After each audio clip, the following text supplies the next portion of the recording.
departamento de tocoginecologia, e então agradecer a presença da professora Cássia. Hoje eu e a Cássia vamos fazer uma apresentação conjunta, então eu vou pedir para vocês, a hora que ela parar, não irem embora, porque depois eu vou continuar, tá? Nós estamos em ambientes diferentes, e a gente vai fazer uma apresentação conjunta, falando um pouco, né, a Cássia é professora da ginecologia, trabalha especificamente com planejamento familiar, e ela vai falar das tendências da contracepção pós-parto. E nós duas acabamos formando uma dupla para trabalhar nessa área, junto com uma equipe bem grande, que eu vou falar para vocês depois. Então, ela vai falar, vai fazer uma aula mesmo sobre o tema, e depois eu vou comentar também do que a gente tem feito no nosso departamento, com esse grupo, a respeito da contracepção pós-parto, tá? Então, eu vou pedir, né, como sempre, que todos permaneçam com os microfones fechados. Todas as perguntas podem ser feitas no chat. Eu estou aqui para anotar as perguntas durante a apresentação da Cássia, e ela vai fazer a mesma coisa enquanto eu estiver apresentando, e depois a gente discute tudo, tá certo? Então, Cássia, por favor, a apresentação é sua agora. Depois eu só vou pedir para quando você acabar, você fechar a sua tela para eu compartilhar a minha, tá bom? Combinado. Então, bom dia a todos, é um prazer estar aqui com vocês. Queria agradecer o convite ao departamento. Vou compartilhar, então, minha tela.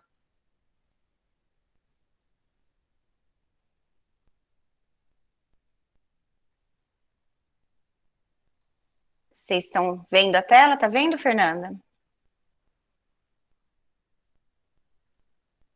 Tá vendo, Fernanda, a tela? Vocês estão vendo? Sim, tô vendo, Cássia. Ah, não, agora sumiu. Peraí, tinha aparecido e sumiu. Vou pôr de novo, peraí. Por favor. É que eu achei que tinha dado algum problema. Vamos de novo, então.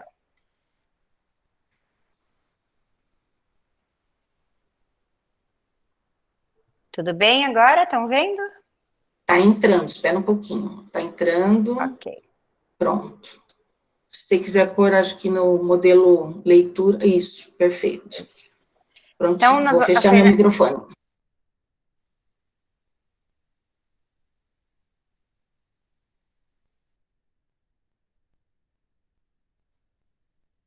Então, queria agradecer, então, eu vou falar um pouquinho sobre as tendências, a Fernanda vai falar um pouco sobre as nossas experiências. Então, a primeira pergunta que a gente se faz quando a gente fala em contracepção no puerpério é por que a gente deve implementar uma contracepção no puerpério? Então, a primeira pergunta, que é essa, a resposta é porque, assim, intervalos gestacionais inferiores a 18 meses, alguns estudos falam em 24, mas esse estudo em específico mostrou 18 meses, eles têm uma série de repercussões negativas, tanto para o recém-nascido quanto para a mãe. No recém-nascido, a gente sabe que a gente tem uma taxa maior de parto pré-termo, de baixo peso ao nascer e de crianças pequenas para a idade gestacional. E na parte da mãe, a gente tem algumas complicações como ruptura uterina, sangramentos principalmente decorrentes de placenta prévia, anemia e uma maior taxa de morte materna.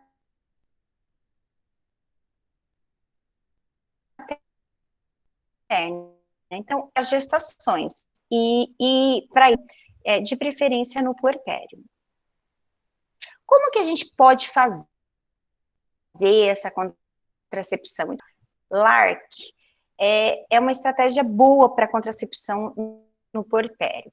E o que são esses LARCs, então, tão falados? Então, LARC é uma sigla em inglês que significa contraceptivos reversíveis de longa duração. E quem são esses LARCs? Então, a gente tem os DIUs de cobre, os DIUs de levonorgestrel, três métodos que compõem os LARCs. E os LARCs, eles têm uma eficácia maior eles são mais seguros e tem essa coisa de serem reversíveis, porque, por exemplo, a laqueadura e a vasectomia, elas são altamente efetivas e seguras, mas não são reversíveis. Então, os LARCs, eles se tornaram a primeira linha em contracepção. Vejam, aqui tem uma tabela mostrando, então, nessa primeira coluna a gente consegue ver o risco de gestação com uso típico e o risco de gestação com uso perfeito. O que é o uso típico? É aquele uso que a gente tem no dia a dia, com as falhas que a gente acaba tendo no dia a dia. Então, a gente costuma sempre ver essa coluna aqui do meio, quando a gente fala em contracepção. Então, vejam que o preservativo, quando a gente mede risco de gestação, a gente usa uma unidade de medida que a gente fala que é em mulheres ano. Então, aqui, a unidade de medida que está nessa tabela são 100 mulheres por ano. Então, o preservativo tem 18 a 21 falhas, gravidezes, em cada 100 mulheres por ano. A pílula, o anel, o adesivo, que são métodos combinados de estrogênio e progestogênio, tem 9 mulheres engravidam a cada 100 mulheres por ano. Os injetáveis, eles têm um risco de 6, que são os métodos de curta duração. O DIU de cobre, que já é um método, então, de longa duração, ele tem uma falha de 1 em 100, que já é um risco bem menor do que os métodos de curta duração. O DIU de levonorgestrel, vocês podem ver aqui, ele tem uma falha de 2 em 1000. Então, 0,2 em 100 é bem mais efetivo do que os métodos de curta duração. E o Implanon, uma taxa de 0,4 em 100 ou 4 em 1000, também bem mais efetivo. Então, são taxas comparáveis à laqueadura e à vasectomia. A laqueadura é uma falha de 5 em 1000 e a vasectomia uma falha de 1,5 em 1000. Então, são métodos com o benefício de serem reversíveis e com uma eficácia igual aos métodos definitivos. Aqui é uma tabela, então, mostrando por idade. Então, eles separaram as mulheres em maiores ou igual a 21 anos ou menores de 21 anos, pensando aquelas adolescentes onde o risco ainda é pior de uma gestação, né?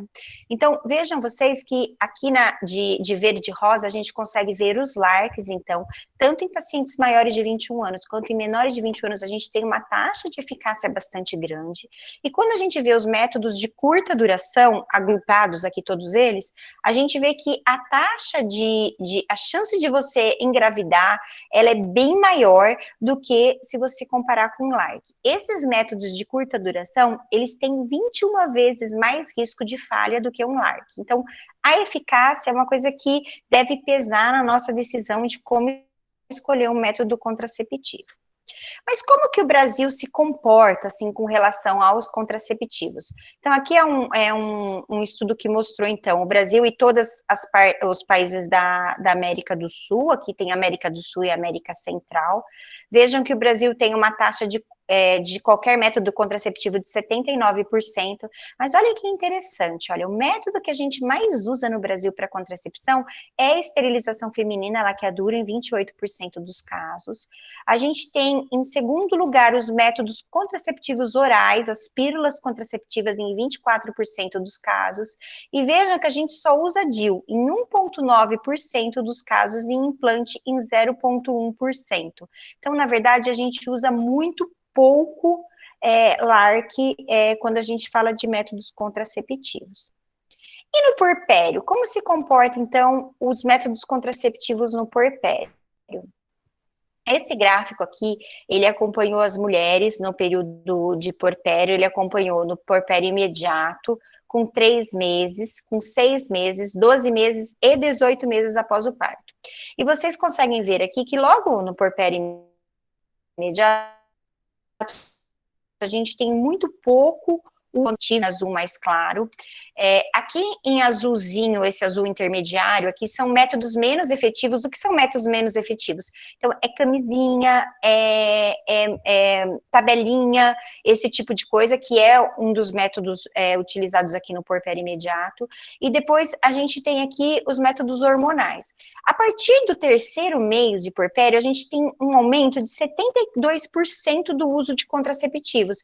Mas vejam que os LARCs que são esse método aqui em laranjinha claro, desculpa, em branquinho aqui, ele também é pouco utilizado, eles são utilizados só em 6% das pacientes no puerpério. A laqueadura, que é um método aqui de esterilização que aparece como vermelho, ela é utilizada em 11% dos casos. E, na verdade, 25% das pacientes acabam utilizando esses métodos menos efetivos, que é esse azul intermediário aqui. Então, o que a gente vê no puerpério? Que as mulheres utilizam muitos métodos hormonais, em 28% dos casos, depois elas usam métodos pouco efetivos, que seriam 25% dos casos, e que muito pouco LARC, então, é utilizado. Então, na verdade, elas não usam um contraceptivo muito efetivo, né? Elas usam contraceptivos que são menos efetivos nesse período tão importante da gente aumentar o intervalo interpartal, então. Aqui é o mesmo estudo, mostrando o que, então? Mostrando a taxa de gravidez que a gente tem de acordo com o método que foi utilizado. Então, vejam que, obviamente, quem não usa nada acaba em 18 meses tendo uma taxa de gravidez muito maior, e o método menos efetivo também acaba tendo uma taxa de gravidez muito maior. Mas quanto a isso? Ó, quando a gente compara um método hormonal com LARC, a gente tem 21 vezes mais chance de ter gravidez em 18 meses. Quando a gente usa um método menos efetivo versus um LARC, essa taxa é de 34 vezes. E se ela não usar nenhum método, a gente tem 43 vezes mais chance de ter gravidez do que se ela estivesse usando um LARC, então, nesse período aí de 18 meses, que é um período crítico aí para as mulheres. E por que LARC, né? Porque, além da eficácia, por que LARC? Vejam aqui, olha, que além de ser mais efetivo, esse estudo aqui, que é um estudo bastante famoso, é o estudo Choice, que foi feito nos Estados Unidos, ele foi feito com 9.000 mulheres, e como é que foi feito isso? Eles ofereceram anticoncepção sem custo. Então, a paciente podia chegar lá e escolher o que ela quisesse. E quando a mulher não tem que pagar pela anticoncepção dela, 75% acabaram escolhendo LARCs. E vejam, o que acontece com a taxa de continuidade? Quem usa LARC tem mais de 80% de continuidade, enquanto quem usa outros métodos tem um pouco mais de 50% de continuidade, e isso é significativo. Então, além de ser mais efetivo, a chance de uma mulher continuar usando um LARC é maior do que se ela usar um outro método sem ser LARC. Então, temos já dois pontos aí. Aqui tem um estudo com adolescentes. Vejam, como eu disse, adolescentes é uma população vulnerável, a Fernanda vai falar bastante sobre isso, mas é uma população que a gente precisa ter uma atenção. Aqui, esse estudo, ele separou as adolescentes em que elas foram colocadas implantes nas primeiras 48 horas do parto, e elas tiveram uma taxa de gravidez de 2,6%. E as que usaram qualquer outro método contraceptivo 6 semanas após o parto, então, num intervalo de 40 dias aí após o parto, que é quando a gente costuma fazer a revisão puerperal, elas viram que a gente teve 18% de taxa de gravidez, isso num período de 1 ano.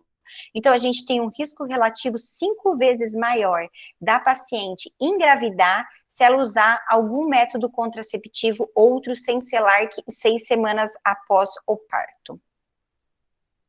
Quando a gente pensa em puerpério, a gente vai escolher um método contraceptivo, a gente tem que pensar nos riscos que esse método contraceptivo possa trazer para a paciente. Então, uma coisa que a gente tem que pensar é que no risco de tromboembolismo, né? Então, a gente sabe que uma paciente que seja não grávida e que não esteja usando o método contraceptivo oral combinado, ela tem uma chance de 1 em 5 de ter um tromboembolismo. Quando a gente usa o método contraceptivo oral combinado, a gente agrega aí um risco de trombose, essa paciente passa a ter de 3 em 9 chances de trombose. Só que a gravidez e o pós-parto, eles trazem um risco muito maior. Olha, a gravidez é um risco de 1/4, mais ou menos, dela ter trombose, e no pós-parto, principalmente nas primeiras 12 semanas, ela tem um risco ainda maior. Então, quando a gente for agregar um método contraceptivo para essa paciente, a gente tem que lembrar de tentar usar um método que não aumente essas chances de trombose.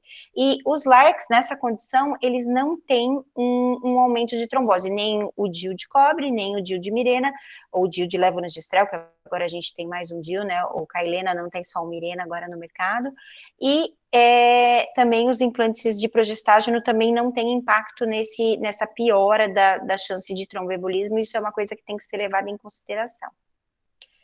Outra coisa que a gente pensa é o impacto que o método possa ter na amamentação, né? Porque o puerpério vem junto aí com a amamentação, a gente discutiu bastante a amamentação aí nessas últimas semanas, em conta da comemoração da Semana da Amamentação.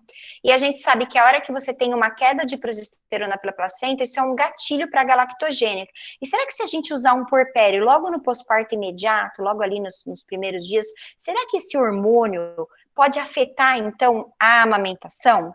E o que a gente tem aí de evidência é que os progestagênios isolados, eles não afetam nem a iniciação da amamentação, nem a continuação e nem o desenvolvimento do bebê. E eu trouxe alguns trabalhos aqui para mostrar isso, que realmente é uma preocupação que a gente tem.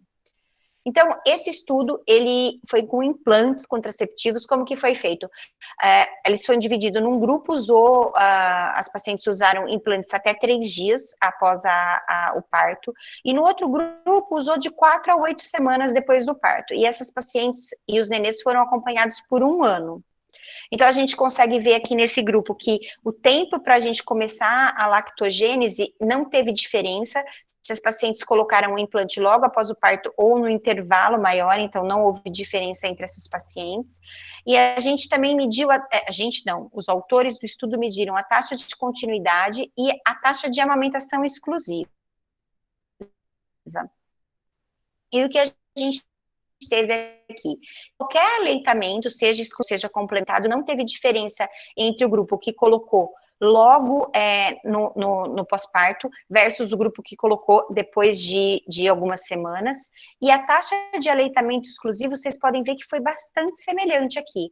Então, dessa forma, esse estudo mostrou que o uso de implantes contraceptivos logo no pós-parto imediato não tem um impacto na amamentação. Esse outro estudo aqui foi um estudo que também comparou, é o mesmo estudo, na verdade, e ele viu a média de peso do recém-nascido, então até 1 ano, e a altura do recém-nascido até 1 ano, e não teve diferença em quem colocou o implante no começo, logo imediato, em quem colocou convencionalmente intervalar. E a gente também não teve diferença na média da circunferência cefálica e também não teve diferença na média do braço, que foi uma das medidas que eles utilizaram. Teve um outro estudo também que comparou, então, o impacto da amamentação e o uso de DIU.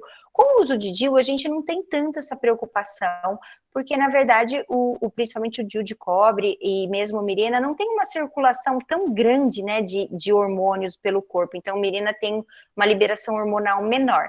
Mas, mesmo assim, esse estudo comparou a colocação de Mirena versus a colocação de T de cobre e a amamentação.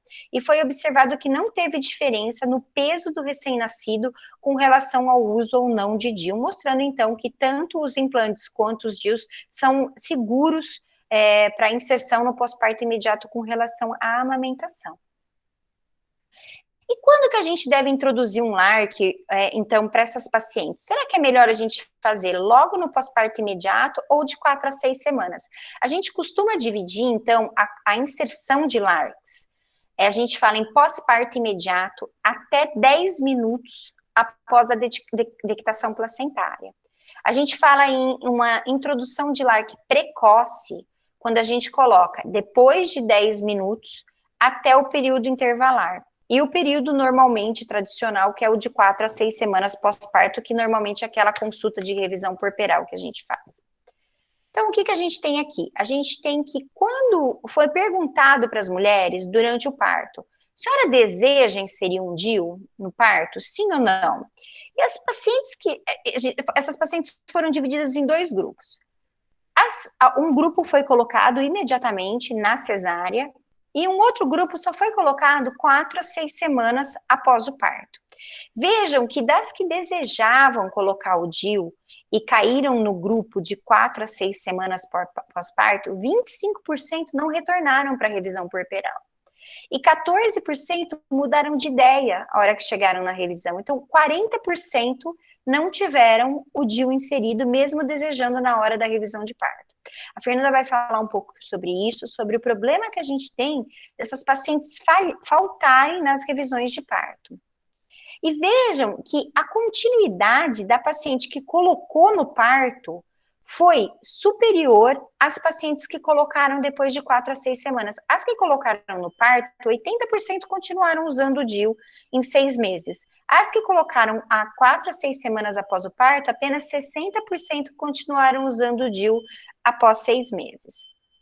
Então, aí, configurando um risco de 1,3, então, na continuidade, se a gente colocar no intervalo aí de 4,6 semanas. Além disso, a gente sabe que colocar um DIU com a paciente amamentando aumenta o risco de perfuração uterina. Isso era um medo aqui no serviço quando a gente começou, de ter uma perfuração uterina colocando no pós-parto imediato, mas é o contrário. Na verdade, a gente colocar na revisão de parto, quando a amamentação está instituída, a gente tem um risco 6 vezes maior de ter uma perfuração. O risco de perfuração é mais ou menos de 1 a cada 1.000 inserções, só que na amamentação isso aumenta para 6 a cada 1.000 inserção, e isso indefere se é um DIU de cobre ou um DIU de levonorgestrel. Então, isso também precisa ser pensado. Lógico que nem tudo são flores. Quando a gente usa DIU no pós-parto imediato, a gente tem um risco de expulsão bem maior. Então, a gente tem um risco de expulsão 6 vezes maior do que quando a gente coloca nesse intervalo de 4 a 6 semanas após o parto. E se o parto for vaginal, o risco de expulsão é bem maior do que o parto for cesárea. Eu vou mostrar isso para vocês. Então, aqui a gente está comparando, então, esse é um estudo de revisão sistemática, agora de 2020. Ele agrupou a colocação imediata até 10 minutos da decapitação placentária, com a colocação precoce, versus a colocação depois de 4 a 6 semanas, e viu que a colocação precoce ou imediata tem um risco de 4,5 vezes maior de ter uma expulsão. Se você colocar imediatamente até 10 minutos da dedicação placentária, esse risco é menor do que se você colocar esse DIU depois de 10 minutos da decapitação placentária. Então, a ideia é, ou você coloca logo depois da decapitação placentária, ou você deixa para colocar depois, porque senão configura um aumento de risco maior. Então, aqui está comparando, a mesma revisão sistemática de 2020, ela está comparando, então, na colocação precoce, então depois de 10 minutos e antes de 4 semanas, que o DIU de levonorgestrel nesse estudo ele teve um risco maior de expulsão, mas vejam que essa revisão sistemática, ela não tem nenhum estudo randomizado comparando levonorgestrel com cobre. O primeiro estudo de revisão sistemática que a gente, de estudo randomizado que a gente teve foi aqui do CAISM. A Fernanda vai mostrar o resultado para vocês desse estudo, que foi bem diferente do que deu nessa revisão sistemática. Essa revisão sistemática, ela tem uma série de limitações, porque os estudos eram de baixa qualidade e não tinha muitos estudos comparando cobre com levonorgestrel. Quando a gente fala aqui imediatamente, então até 10 minutos da decapitação placentária, a gente teve que o parto vaginal, ele tem um risco de expulsão de 4,5 maior do que se tiver uma cesárea. E aqui, de novo, então, o tipo de DIU, aparece que o DIU de levonorgestrel, quando a gente fala em até 10 minutos de decapitação placentária, também com risco de expulsão maior, mas isso a Fernanda vai mostrar, não foi o que a gente encontrou aqui, e os estudos têm realmente diversas críticas metodológicas.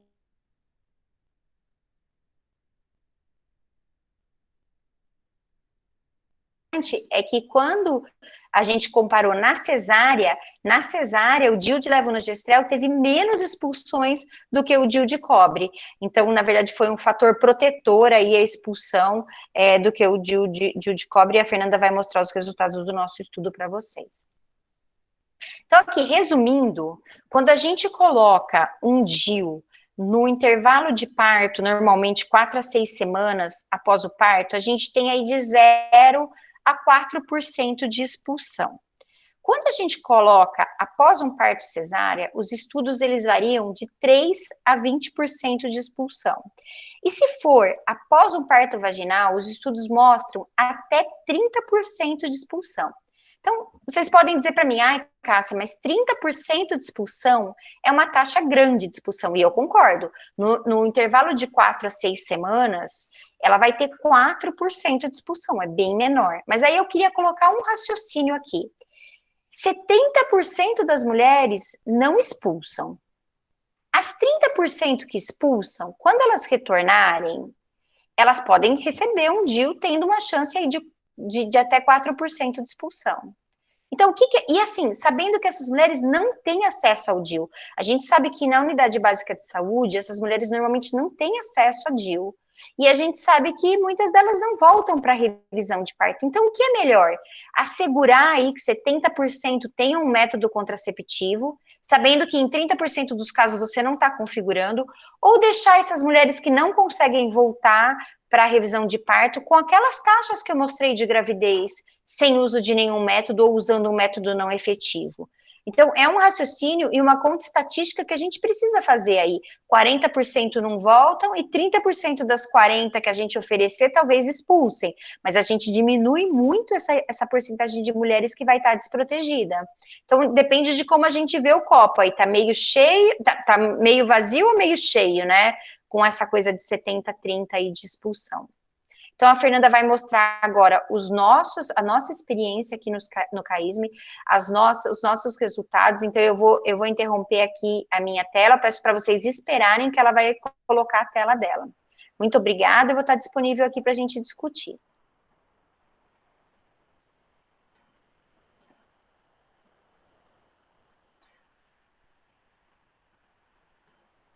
Estou entrando aqui, gente, só um minutinho. Vocês estão vendo minha apresentação? Posso continuar? Tá vendo, Cássia? Estou vendo, sim. Então, tá bom. Então, né, como eu disse no começo, né, depois dessa apresentação da Cássia, com toda essa teoria e tudo que ela estuda, né, dentro do planejamento familiar, a Cássia atualmente é a nossa responsável pelo ambulatório de planejamento familiar.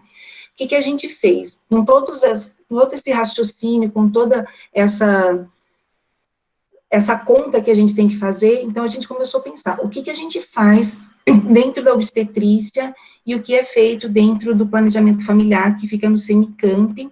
Então, juntando a nossa experiência do CAISM e do Semicamp, e do que se fazia dentro da sala de parto, né, do centro obstétrico, do alojamento conjunto, e do que se fazia lá no planejamento familiar, que é um ambulatório que tem ensino, pesquisa, treinamento e que usa todos os métodos contraceptivos, versus o que a gente estava fazendo dentro da área de obstetrícia, no centro obstétrico e alojamento conjunto, e também nos ambulatórios de revisão puerperal, onde a gente sempre fez a inserção intervalada, né, de DIU, dos implantes do DIU e dos outros dispositivos também, mas a gente tinha sempre essa limitação da contracepção no pós-parto imediato. Como a Cássia já colocou, os objetivos da contracepção após o parto são resguardar um direito reprodutivo, tem que ser baseado na escolha da mulher, tem que ser efetivo e seguro, e, idealmente, a gente deveria fazer essa discussão durante o pré-natal.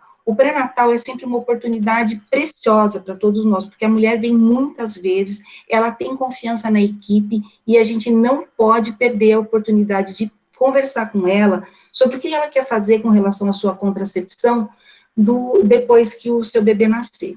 E falar para ela dessa oportunidade que é o período pós-parto imediato, por todas essas contas que a Cássia já colocou para a gente tem que explicar isso para a mulher e falar dessa oportunidade.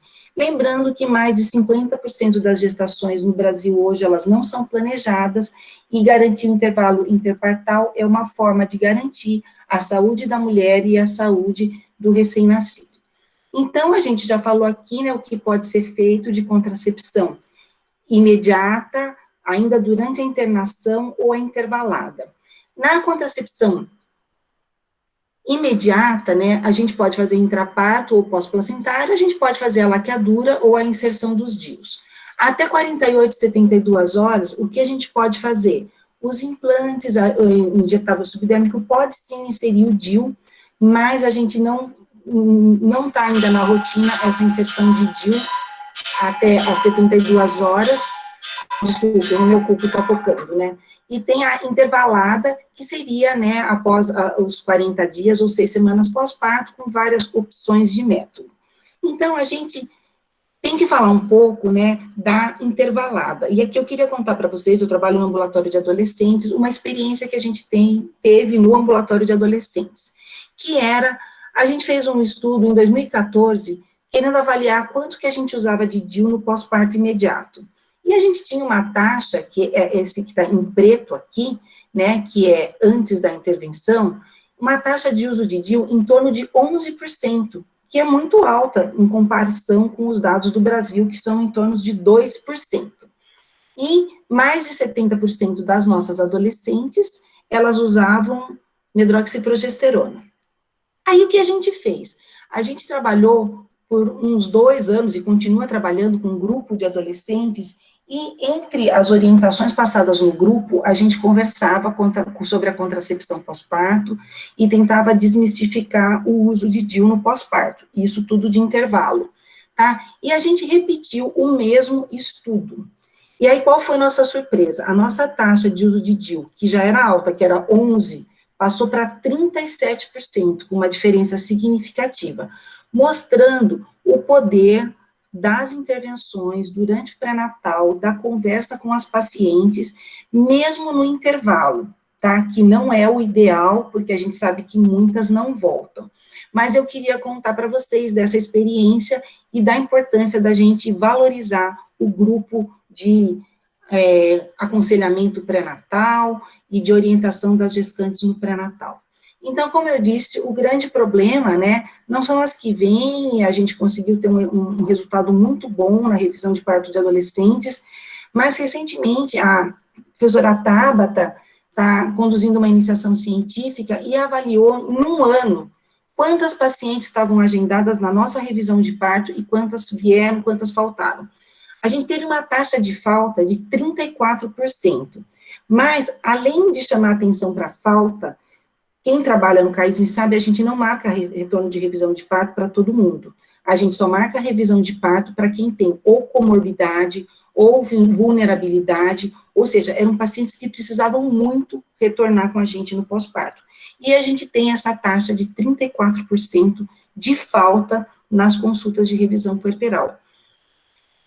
Então, aí a gente tem que voltar a falar, né, das vantagens da contracepção pós-parto antes da alta da mulher. Primeiro, que é a certeza que ela não está grávida, não precisa fazer teste, não precisa ter certeza que ela não está grávida, ela está motivada, porque ela acabou de ter um bebê, ela fala, não quero ter um outro bebê tão cedo, e esperar a consulta pós-parto, como já foi colocado, pode deixá-las desprotegidas de uma nova gravidez. E pensar que 70% das gestações que ocorrem até um ano pós-parto não são intencionais, são falhas ou ausência de contracepção. E os maiores intervalos, como a Cássia bem colocou, são nas mulheres que utilizam LARC.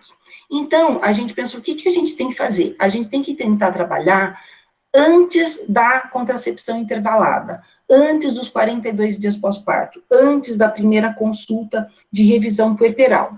E aí, a gente fez esse primeiro estudo, que a Cássia já citou, que é um ensaio clínico randomizado, que foi o primeiro estudo que avaliou o DIU no pós-parto imediato, comparando o DIU de cobre com o DIU de levonorgestrel. Tinha os critérios de inclusão, a gente não colocou em alguns grupos, como adolescente, tem algumas situações em que a gente não deve colocar o DIU, tá? Que são contraindicações para o uso do DIU pós-placentário, a gente chama pós-placentário porque é 10 minutos após a expulsão da placenta, que seriam um diagnóstico ou suspeita de infecção ovular, ou de qualquer outra infecção, você não vai colocar um DIU numa mulher que está tendo febre, que está tendo bacteremia, se ela tiver trabalho de parto prematuro espontâneo, porque o trabalho de parto prematuro espontâneo pode estar associada a alguma infecção subclínica ainda não diagnosticada, IST ativa ou alto risco para IST, malformação uterina ou alguma coisa que deforme a cavidade, febre durante o trabalho de parto ou durante o parto, bolsa rota por mais de 24 horas, extração manual da placenta ou hemorragia pós-parto ou ainda atonia uterina, e hemoglobina durante o pré-natal menor do que 8. E aí, nós criamos um grupo, E aqui eu queria falar um pouco para vocês desse grupo, que aqui a gente tem, né, eles eram residentes, a Maria Beatriz, aqui a Cássia, o Montas, que é aluno de doutorado, eu, o Marcos, que era residente, hoje é aluno de mestrado, e a Mariana, e o professor Barramondes, né, que nos apoiou em todos esses trabalhos com relação à contracepção. E a gente formou um grupo, e não é só para mostrar as fotos, mas com esse grupo a gente conseguiu fazer vários treinamentos. Aqui eu estou fazendo treinamento dos residentes, aqui estão as meninas fazendo treinamento durante um curso da SOGESP, a Beatriz ganhou um prêmio com a apresentação desse trabalho na SOGESP, a gente apresentou, inclusive, no CIAPARTO, o Marcos Marangoni fez o treinamento no CIAPARTO também, e aí a gente conseguiu fazer um material que até hoje a gente utiliza para dar aula, as pessoas pedem, que é como se faz a inserção. Essas pranchas aqui foram feitas pela Beatriz, e mostrando como se faz a inserção no parto vaginal, o pinçamento do colo, a inserção manual, a inserção utilizando pinça, a inserção na cesárea, como a gente faz com o fio, e tudo isso é muito importante, porque nós trabalhamos em centros de formação de pessoas e de disseminação de conhecimento também. E a gente precisa desmistificar esse uso do DIU no pós-parto imediato. E eu acho que, de alguma forma, a gente conseguiu isso. O primeiro resultado que a gente tem disso é um trabalho da Bia, que está submetido, não está aceito ainda, mas que falou da aceitação do DIU no pós-parto imediato. E a gente teve uma aceitação de 58%, 42% recusaram. E as que recusaram eram exatamente as mulheres mais jovens, menos informadas, e o motivo de recusa era medo de dor. Então, no pós-parto, a gente sabe que não existe dor, o colo está aberto, não tem dificuldade nenhuma para colocar. Mesmo assim, as mulheres, elas tinham medo de sentir dor na inserção e na utilização, mostrando o quanto que a gente ainda precisa orientar as mulheres com relação a isso. E aí, o que a gente tem de resultado disso? Alta recusa, 42% não quis utilizar, a gente sempre respeitou a escolha da mulher, a recusa foi maior entre as mulheres jovens, e a gente considerou que era por desinformação, porque sentir medo de dor no momento da inserção, ou na utilização de um DIU, que foi inserido no pós-parto imediato, é uma informação equivocada, tá? E aí a gente retorna à necessidade de aconselhamento durante o pré-natal, e aqui eu coloco para vocês, né, o fantasma do medo do DIU, e também o coronavírus, tá? Porque agora a gente tem muita dificuldade de fazer grupos de gestantes, mas a gente tem que se reinventar, achar outras formas e continuar orientando as nossas gestantes, mesmo nesses períodos que a gente não pode ter aglomeração. Outro resultado que a gente tem foi já o resultado em curto prazo desse uso desses DIUs. Como a Cássia falou, a gente avaliou, esse primeiro estudo, a gente avaliou até 3 meses pós-parto, tá? E o que a gente encontrou? A gente encontrou que a expulsão foi maior logo no primeiro mês, tá? A maior taxa de expulsão foi nos DIUs de cobre, em parto vaginal e no primeiro mês. Quando a gente vai fazer análise estatística disso tudo, a análise bivariada associou o parto vaginal e o DIU de cobre com maior risco de expulsão. E a análise múltipla, que coloca vários fatores, incluindo paridade, idade da mulher, achou que o maior risco de expulsão seria só o parto vaginal, nesse começo até 3 meses. Então, a gente sabe que tem um risco, a gente tem que colocar esse risco para a mulher e tem que fazer aquela conta de quantas pessoas eu ajudei, eu consegui colocar um método efetivo e consegui fazer uma prevenção com mais de 1 ano utilizando um DIU, tá? Então, resumindo, né, a maior taxa de expulsão foi parto vaginal, não teve diferença na análise multivariada, a grande maioria das expulsões foi no primeiro retorno, mas o mais importante, que era o grande medo de toda a equipe quando a gente começou a fazer o estudo, é que houvessem complicações, que esses DIUs fossem parar na cavidade, quem ia cuidar dessas mulheres quando acontecesse algum problema. E o que a gente encontrou? Nenhum caso de perfuração uterina. A gente teve um caso de suspeita de infecção, que não foi confirmada, mas mesmo assim a gente retirou o DIU. Então, vocês podem ver na tabela anterior que tinha 17 e depois ficou 18, porque a gente retirou um por suspeita de infecção, tá? Então, mas o mais importante é desmistificar o fantasma do DIU, tá? A gente não teve perfuração uterina, que é a maior complicação, quando a gente usou DIU no pós-parto imediato. E aí, precisa, no segmento, o que a gente faz? Precisa fazer ultrassom? As orientações da Organização Mundial de Saúde falam que não precisa fazer. Mas como a gente sabe que tem uma alta taxa de expulsão, se você puder fazer, faça. E no nosso protocolo aqui, que depois eu vou mostrar para vocês, a gente faz sim um ultrassom nesse primeiro período, do primeiro retorno até 42 dias, que é onde a gente sabe que tem maior risco de expulsão, tá? E também, se a cauda for visualizada, ok, a gente não precisa fazer esse ultrassom. Aí nós temos os resultados agora em longo prazo, tá? Esse também é um trabalho novo, está submetido, a gente ainda não tem ele publicado, mas acompanhou essas mulheres até 1 ano. E o que a gente concluiu? Que não aumenta a expulsão depois, é aquela mesma coisa. A expulsão, ela é maior até as primeiras 6 semanas, e depois a taxa de perda do método, de descontinuação do método é muito baixa, e de novo, sem complicações no uso, com 0 perfuração uterina, no acompanhamento de 1 ano desses casos, tá?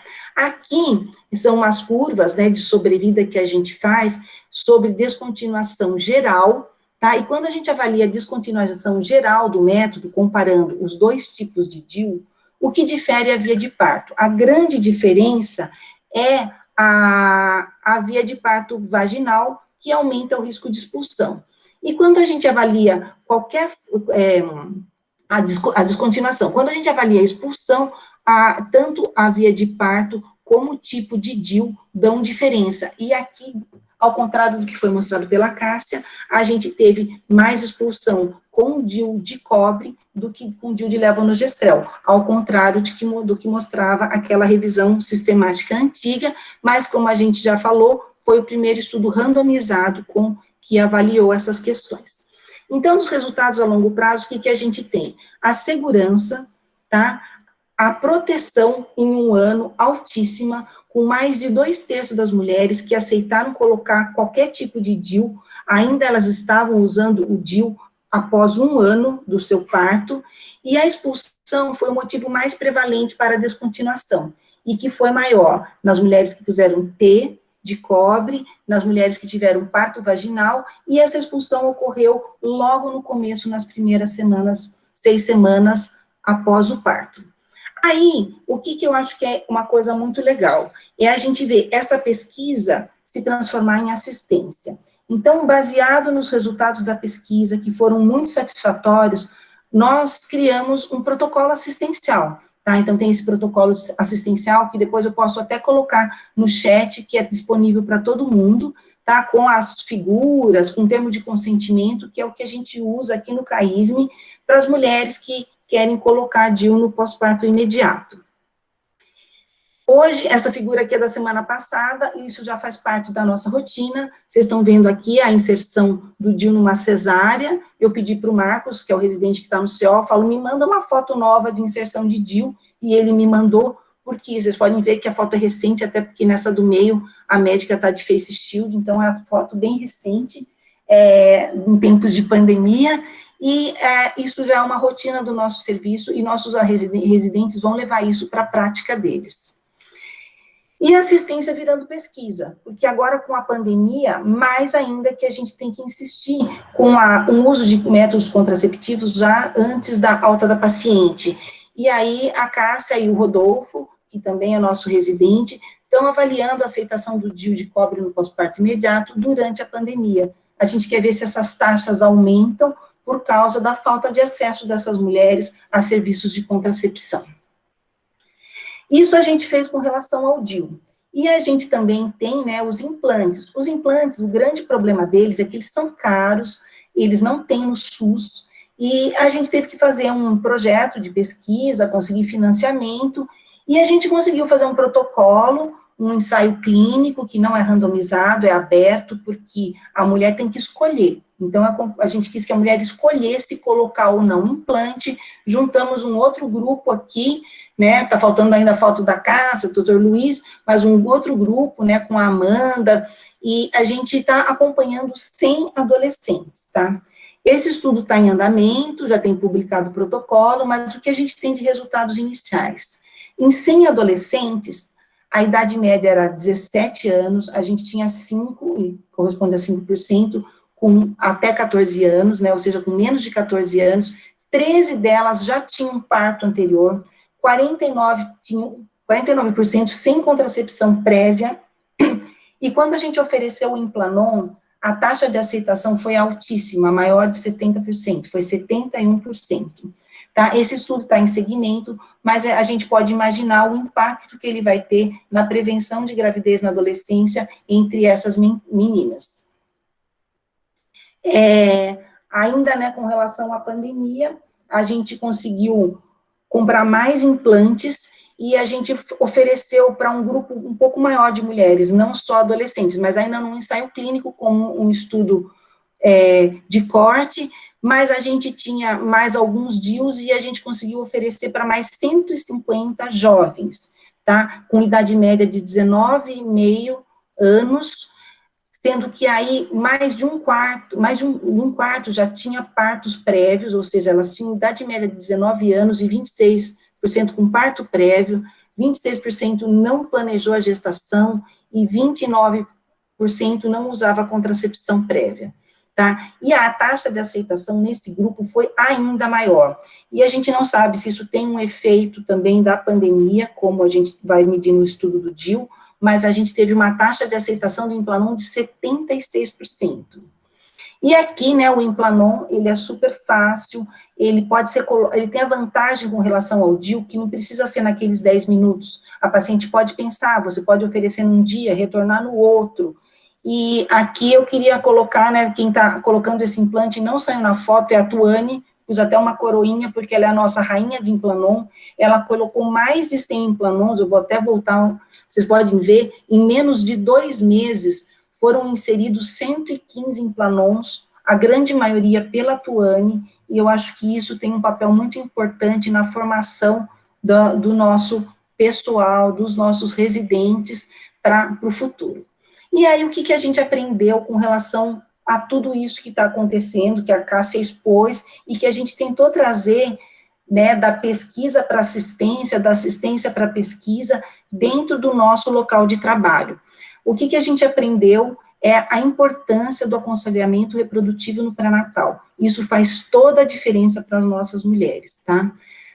Outra coisa, acabar com o fantasma do DIU pós-parto. E esse fantasma é entre as usuárias e entre os nossos colegas ginecologistas, entre nós mesmos, porque todo mundo tinha um certo medo e a gente tem que desmistificar isso, e eu espero que os nossos residentes já saiam daqui do hospital, da sua formação, completem sua formação sem esse fantasma, e tenham segurança para inserir esses DIUs no pós-parto imediato. Que a gente tem que estimular estudos com a contracepção pós-parto, estimular as equipes da importância da intervenção e trabalhar no sentido de aumentar as possibilidades de oferta de todos os métodos para todas as mulheres, sem ter tanta diferença em quem tem ou não condição de pagar por um método mais efetivo.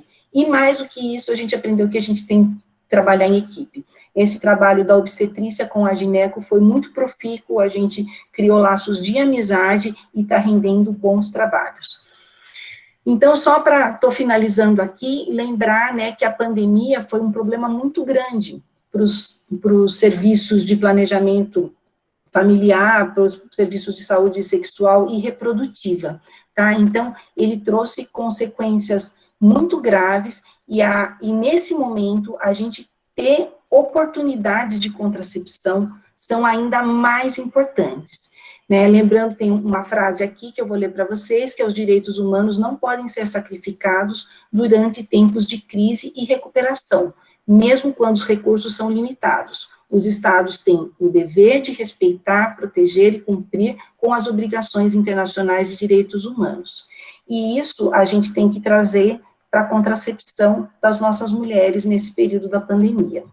Então, finalizando, eu sempre gosto de trazer os Objetivos do Desenvolvimento Sustentável, porque eu acho que eles são nossas metas de saúde até 2030, e chamar a atenção da saúde de qualidade, da redução das desigualdades, da igualdade de gênero e também da educação de qualidade na proteção da saúde reprodutiva e dos direitos das mulheres, tá certo? Era isso que eu queria falar para vocês, e a gente pode agora fazer toda a discussão. Eu vou parar de compartilhar.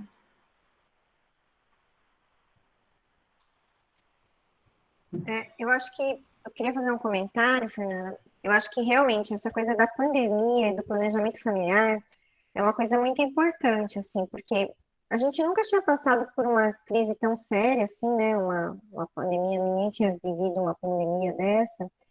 E o serviço de planejamento familiar, ele foi considerado como uma atividade essencial, assim.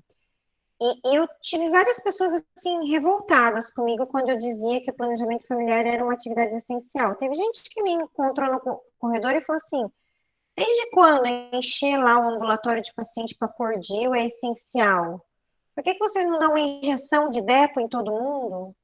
Então, é um absurdo, assim, acho que isso vai completamente contra o direito das mulheres e é contra a saúde das pacientes, porque as pacientes, elas têm uma série de dificuldades para acesso ao posto de saúde, sabe? Para acesso, inclusive, para pegar a medicação com a pandemia, assim. E todos os guidelines, eles colocaram o planejamento familiar como uma atividade essencial, assim. Essencial porque previne morte materna. Essencial porque previne morbidade materna. Essencial porque previne morbidade e mortalidade fetal. E a gente não tem essa noção clara, inclusive os nossos colegas aqui do departamento não têm essa noção clara. Então, eu sou muito feliz do nosso grupo ter continuado e ter oferecido contracepção, e acho que, assim, a Tuane assim, contribuiu muito para a diminuição da mortalidade materna e fetal, podendo oferecer para essas pacientes durante o período de pandemia um método tão efetivo assim quanto o Implanon. Então, queria começar com esse comentário, Fernanda. Não, eu concordo com tudo. A gente tem uma pergunta que é do Daniel Barcelos, e ele pergunta se a colocação de DIU no pós-parto imediato, ainda na sala de parto, lembrando que o pós-parto imediato, Daniel, é sempre na sala de parto, tá? É 10 minutos, até 10 minutos após a dectação, tá? Se não há diferença no parto vaginal ou cesariana, né, desde que não tenha contraindicação. Você responde? Eu respondo. Tanto faz. Eu acho que é tudo diferente, viu, Daniel? É diferente o jeito da inserção. Então, na cesárea, você insere pela esterotomia, né? Depois da dectação placentária, antes do fechamento do útero. Tenta direcionar o fio para o colo do útero, mas em algumas vezes esse fio não vai ser visualizado no exame de revisão. E daí o ideal é que você faça um ultrassom para ver a posição desse útero, porque você não vai ter o parâmetro do fio. Muitas vezes essa questão do fio, a gente precisa ajustar o tamanho do fio na revisão de parto, porque o útero ele involui, então você perde também esse parâmetro do comprimento do fio. Então no parto vaginal você pode inserir com a mão também, ou você pode usar uma pinça para inserir, mas é via colo do útero, então tudo isso é diferente. A única coisa que é igual é que é até 10 minutos depois da dectação placentária. E o que eu acho que é o fator mais importante da diferença é a taxa de expulsão, porque a taxa de expulsão da cesárea é muito, muito, muito menor do que a taxa de expulsão pós-parto vaginal. Então, a gente tem essa diferença, essa diferença crítica. Eu não sei se foi isso que você queria saber, entendeu? Agora, as contraindicações de inserção, elas são as mesmas para as duas vias de parto. Não sei se você quer complementar, Fernanda. Assim, eu concordo com tudo que você falou, mas, assim, o que eu queria deixar claro também é que, tanto nas duas vias, é muito fácil, tá? A técnica muda, tá? Mas nas duas vias, a técnica de inserção é muito fácil, tá? Então, você pode fazer inserção manual, né, nas duas, direcionando o fio na cesárea.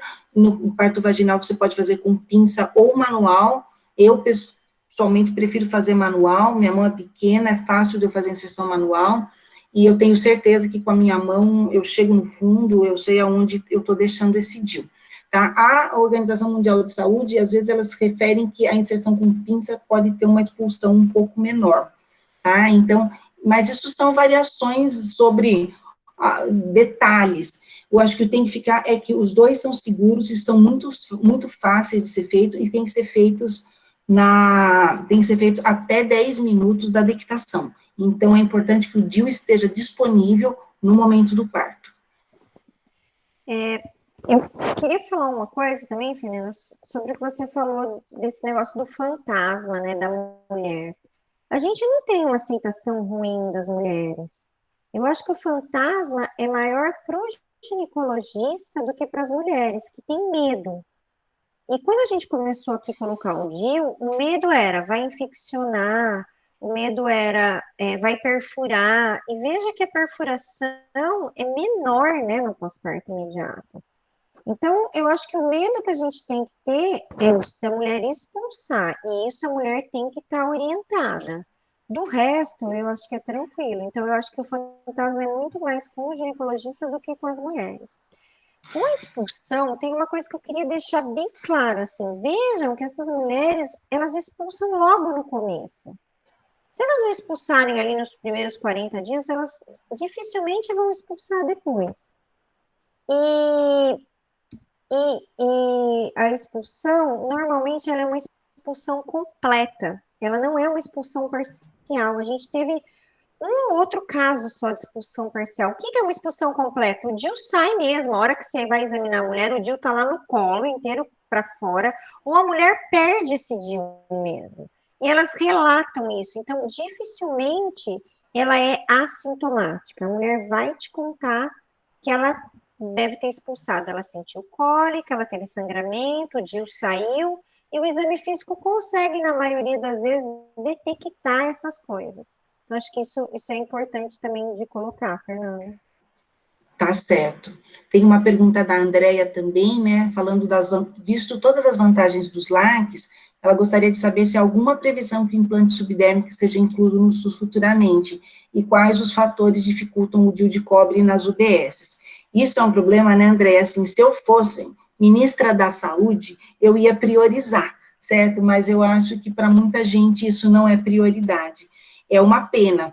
A gente tem dificuldade desde o DIU de cobre, que deveria estar nas UBSs e não está, e em muitas UBSs que ele está, ele vence, porque os profissionais não inserem, muitos não sabem inserir, e é o que a Cássia falou, talvez o fantasma seja muito mais dos nossos colegas GOs do que das pacientes. Agora, o implante é assim, se a gente fizesse uma conta, né, de prevenção, de gravidez, vacinação dessas crianças, uma conta muito mais ampla, o implante seria barato para o sistema de saúde. Tem estudos que mostram, Sim. Se você usar um implante, quanto que você economiza para o governo? Agora, tem uma coisa muito mais interessante para a gente pensar que eu não consigo entender, Andréia. Na Unimed, Campinas, o DIU de cobre está liberado, o Mirena está liberado, e o implante não está. Não, eu não consigo entender, nunca ninguém conseguiu me explicar até hoje por que um convênio médico é obrigado a pagar um Mirena e um DIU de cobre e não é obrigado a pagar um Implanon. É uma questão que nunca ninguém conseguiu me explicar também até hoje. Não sei se a Fernanda sabe responder. Não, eu não sei também. Eu compartilho com a Andrea todas as minhas angústias e as minhas dúvidas, porque a gente também não consegue entender. Todos esses trabalhos com implante, a gente tem que fazer projeto, conseguir financiamento, esse já acabou, agora nós estamos submetendo o outro, para ver se a gente consegue financiamento e para mostrar isso. Algumas prefeituras, elas conseguem ter uma organização, ou tem pessoas-chave lá dentro, e que conseguem fornecer implante para algumas populações mais vulneráveis, né? Mas não é o caso de Campinas. Aqui na nossa região, eu desconheço. Eu sei que em Ribeirão eles oferecem para pacientes vulneráveis, mas na nossa região, Paulinha também faz isso. Mas então, eu acho que tinha que ser uma política de saúde mais ampliada, com certeza, porque a gente colheria ótimos resultados. E a conta seria mais barata para os nossos governantes. Mas é que é difícil explicar essa conta para eles, né? Para a gente é fácil.